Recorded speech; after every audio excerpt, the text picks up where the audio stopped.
What's up, guys? So I've been listening and reading all of your comments, and I think it's about time for us to go ahead and talk about how you can run your first OSR style game. Stick around. Whether you've come from 5e or perhaps even an older edition of Dungeons & Dragons, running an OSR style game such as Basic Fantasy here is actually pretty simple. Now, to run your first game with confidence, you're going to need to find an OSR system. Now, let's go ahead and just talk about what OSR even is. It's really a old school revival or renaissance style of gameplay that is inspired by the earlier editions of Dungeons & Dragons.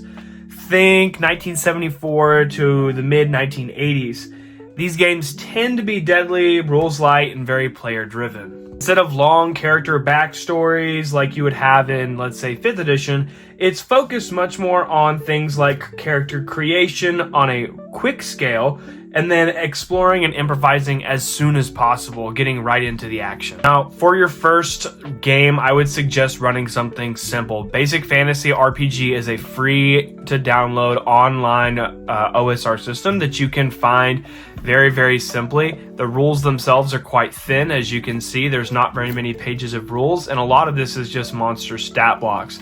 So if you're going to run one, Basic Fantasy RPG is a great place to start. You also have Old School Essentials, or sometimes called OSC, which is another really good one. It's basically a reprint of the Basic and Expert D&D system from the 1980s if you really want to go with that classic vibe. So you got to prep your first adventure. I would suggest start small. A single dungeon with 6 to 10 rooms is a plenty amount of things for your players to do the very first time that you play. You don't need a gigantic epic story or anything like that, just a little bit of danger, mystery, and of course, some treasure to be found. Don't worry too much about things like game balance. Just run the game and see how it goes. You never know, you might find out that it's a little too deadly or maybe not enough, and that's kind of a big part of the fun. Alright, so you've made it to game day. Hopefully all of your players are on board and they've checked out the rules. A big part of playing any OSR game is having a good amount of trust and communication between your game master and your players.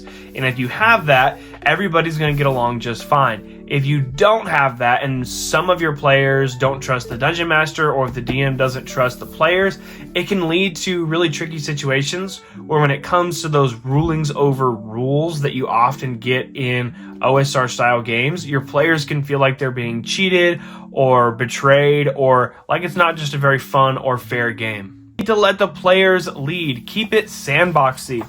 A lot of the time, you're going to be asking questions like, what do? You have to make sure your players are aware that death is a very common part of an OSR game, and so you as a fair dungeon master aren't going to allow them to get away with things that would typically kill them. And so if everybody's on board with that, there's nothing wrong with it. But if your players don't fully understand that death is an option and that people die, kind of commonly, or at least they can die if they're not clever, they're going to feel like maybe you were targeting them or the game is too hard. So just make sure that you reinforce those ideas that an OSR style game can be deadly if the players aren't using their heads. Inventories matter in an OSR game. So if your party goes in and they don't have the proper materials, such as rope or a torch, then they don't have it. They're going to have to come up with another way to get through the puzzle or through that section of the dungeon.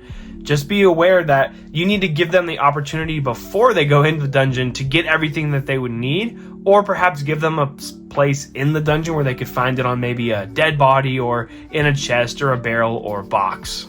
And really, that's all you need. Keep it small, keep it simple. Start out with a single dungeon or maybe just a village and then a place to go outside the village and come back.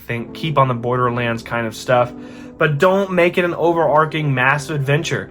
The more times that you run an OSR or even a classic style Dungeons & Dragons game, the better you're going to be at improvising and learning to use rulings over the rules.